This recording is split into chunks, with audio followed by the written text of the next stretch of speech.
আসসালামু আলাইকুম রহমতুল্লাহি বারাকাতু। ভাই, নিচে যে ভিডিওটা আমি শেয়ারে দিলাম, ডক্টর মুজাফফর বিন মহসিন হাফিজাহুল্লাহ দামাত বারকাতহু মাদ্দাজিল্লা আলিহু, তিনি সুন্দর একটা হাদিস বর্ণনা করেছেন। হুজুরকে ধন্যবাদ, থ্যাঙ্কস, জাজাকাল্লাহ, শুভকামনা। তো আমি হাদিস নম্বর সহকারে, সনদ সহকারে বলবো ইনশাআল্লাহ, হাওয়ালা সহকারে। হাদিসটা হুজুর সঠিক বলেছেন যে আপনার অনেকগুলো সন্তান, তাদের ভিতরে আপনি হাফেজে কোরআন বানান। এটাও আমার ফিলিংস। ভাই, আমি কয়েক পাড়ার হাফেজ, আমি গোনাগার। আমার বড় ছেলে হাফেজ 30 পারা, ছোটো ছেলে স্টাডি হাফেজ 10 পারা, ছাড়িয়ে গেছে আলহামদুলিল্লাহ। আমার একটা হিফজুল কোরআন মাদ্রাসা আছে, আমি গোনাগার। তো হুজুর হাদিসটা বর্ণনা খুবই ভালো লাগে, আমি শেয়ারে দিলাম।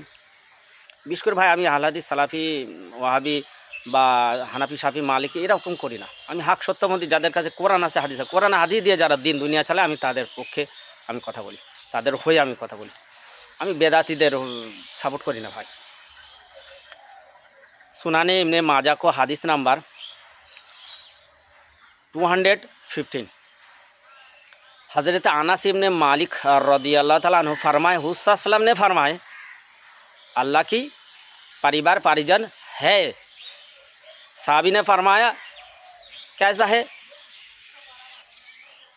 अल्लाह तो एक ही है, मगर उनकी परिवार परिजन कैसा हो सकता है? साहबी ने फरमाने के लिए बाद हुज़ूर ने फरमाया, जो कुरान हिफ्ज़ करती है, तिलावत करती है, वही अल्लाह की परिवार परिजन है, वो अल्लाह की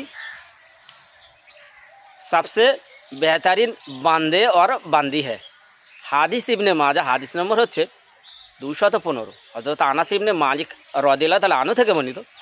তিনি বর্ণনা করেন, প্রিয় নবী হযরত মুহাম্মদ সাল্লাল্লাহু আলাইহি ওয়াসাল্লাম বলেছেন যে যারা হাফেজে কোরআন এবং কোরআন তেলাওয়াত করে, সেই বান্দা বা বান্দিরা আল্লাহর পরিবার পরিজন। সাহাবীরা বললেন, ইয়া রাসূলুল্লাহ, হাবিবাল্লাহ, কি করে আল্লাহর পরিবার পরিজন হয়? রাসূল সাল্লাল্লাহু আলাইহি ওয়াসাল্লাম বললেন, তারা হাফেজে কোরআন, কোরআন হিফজ করে, হিফাজত করে এবং কোরআন তেলাওয়াত করে, তারাই হলো আল্লাহর পরিবার পরিজন আর আল্লাহর তারা বিশেষ বান্দা। হাদিস ইবনে মাজাহ।